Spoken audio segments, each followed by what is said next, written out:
মজার জিনিস দেখবি? কি? দেখি দেখি। কাল ক্যান্টিনে দেখি একটা জুনিয়র ছেলে গার্লফ্রেন্ডের সাথে ঝগড়া করে কান ধরে সরি বলতেছে। এক কোণা থেকে ভিডিও করছি। জোস, খুবই ভালো মিম ম্যাটেরিয়াল হইছে জিনিসটা। ইয়েস, দুষ্টু পোলাপান গ্রুপে পোস্ট কর। এইসব করস কেন? নট সো কুল মামা। আরে এত সিরিয়াস হবার কিছু নেই। তোর কাছে সিরিয়াস না হলেও ওই ছেলেটার জন্য হতে পারে। একটা মানুষ ডিপ্রেশনে পড়তে পারে, ক্যাম্পাসে আনকমফোর্টেবল হতে পারে। এটা জাস্ট ফর ফান।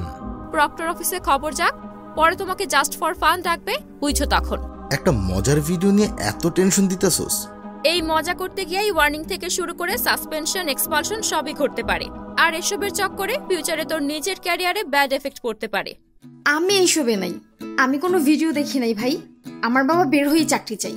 তুই তো একটা পোল্টি বাস রে বেটা। ডিলিট করে দিচ্ছি আমি।